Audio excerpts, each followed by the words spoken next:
નમસ્કાર, હું રાજ. આપ જોઈ રહ્યા છો સ્પાર્ક ટુડે ન્યૂઝ. તાલુકાના વિકાસ માટે મળવાપાત્ર ગ્રાન્ટમાં અન્યાય અને ઉચાપતના આક્ષેપ સાથે કોંગ્રેસના આગેવાનો અને કાર્યકરોએ વિરોધ પ્રદર્શન કર્યું હતું. અમારી માંગે પૂરી કરોના સૂત્રોચ્ચાર સાથે ટીડીઓને આવેદનપત્ર પાઠવવામાં આવ્યું હતું. ખેડા જિલ્લાના ફાગવેલ તાલુકામાં વિકાસ ગ્રાન્ટની ફાળવણી મુદ્દે કોંગ્રેસે વિરોધ નોંધાવ્યો છે. કોંગ્રેસે આક્ષેપ કર્યો છે કે તાલુકાના વિકાસ માટેની અંદાજે રૂપિયા 225 કરોડની ગ્રાન્ટ તેમજ વિવિધ સરકારી યોજનામાં હેઠળ મળવાપાત્ર ગ્રાન્ટની ફાળવણીમાં ગ્રામ પંચાયતો વચ્ચે અસમાનતા રાખવામાં આવી રહી છે. કોંગ્રેસના જણાવ્યા મુજબ 17 ગામોના સરપંચોને 49 વિકાસ કામો માટે અંદાજે રૂપિયા 69 લાખની પ્રાથમિક મંજૂરી મેળવી હતી. જોકે આ મંજૂરી રદ કરીને સરપંચોને અંધારામાં રાખી પોતાના આર્થિક લાભ માટે અંદાજે રૂપિયા 72 લાખના અન્ય કામોને મંજૂરી અપાઈ હોવાનો આક્ષેપ કરવામાં આવ્યો છે. આ ઉપરાંત એટીવીટી હેઠળ મળેલી રૂપિયા 1.50 કરોડની ગ્રાન્ટમાં પણ 2 ગામોને બાદ કરતા અન્ય ગ્રામ પંચાયતો સાથે અન્યાય થયો હોવાનો કોંગ્રેસનો દાવો છે.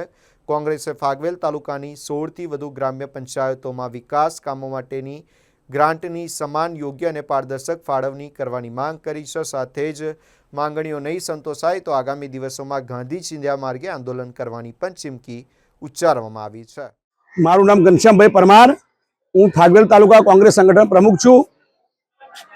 આજે જે આવેદનપત્ર આપવામાં આવ્યું, જે ફાગવેલ નવરજીત તાલુકો છે એની અંદર જે ગ્રાન્ટ આવી 2 કરોડ ને 25 લાખ, એ ગ્રાન્ટ જે વિકાસના કામો માટે વાપરવી જોઈએ એ થયું નથી. અને જે અહીંના સ્થાનિક જે ભાજપના નેતાઓ છે એ લોકોએ પોતાના અંગત માણસોને ફાયદો કરાયો છે.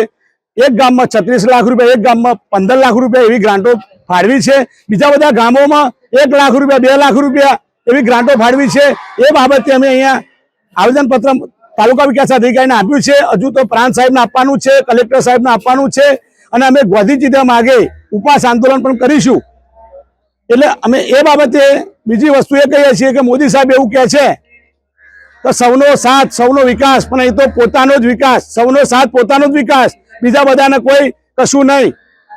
એટલે એ બાબતે અમે અહીં આવેદનપત્ર આપવા આવ્યા છીએ. ફાગવેલ તાલુકાની અંદર 2 કરોડ 25 લાખની ગ્રાન્ટ આવી છે. એ અમારા ફાગવેલ તાલુકા માટે બહુ આનંદની વાત છે. પણ 2 કરોડ 25 લાખમાંથી એક ગામમાં 52 લાખ રૂપિયા, એક ગામમાં 40 લાખ રૂપિયા લોકોએ ગ્રાન્ટ ફાળવી દીધી છે, જે ખરેખર અન્યાય થયો છે. 16 ગ્રામ તાલુકા પંચાયતની અંદર સરખા ભાગે જે ગ્રાન્ટ વહેંચણી થવી જોઈએ એ વહેંચણી થઈ નથી.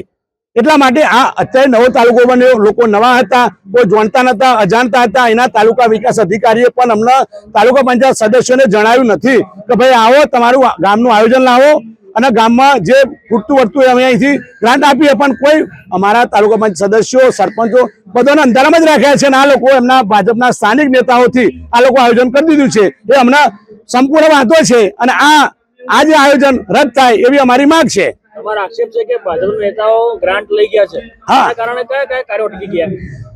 અત્યારે જો દરેક ગામની અંદર રસ્તાનો મોટો પ્રશ્ન છે, પાણીનો મોટો પ્રશ્ન છે, દરેક ગામમાં શૌચાલયનો પણ પ્રશ્ન છે, દરેક ગામમાં શિક્ષણનો પણ પ્રશ્ન છે, રોજગારીનો પણ પ્રશ્ન છે. ઘણા બધા ગામની અંદર એટલા બધા પ્રશ્નો છે.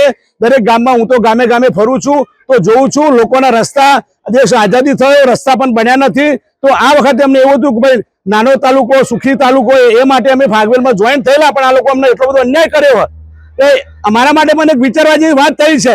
જો આ માંગ અમારી પૂરી ન થાય તો અહીંથી ઉગ્ર આંદોલન થશે. અને તમે એકવાર જોયું ચીખલોડની અંદર પેટા ચૂંટણી અમારો કોંગ્રેસ પાર્ટીનો ભવ્ય વિજય થયો, તો દરેક ગામે, દરેક વિધાનસભાએ ચીખલોડ વારી કરીશું. એ પણ બધા જોઈ સાંભળી લે.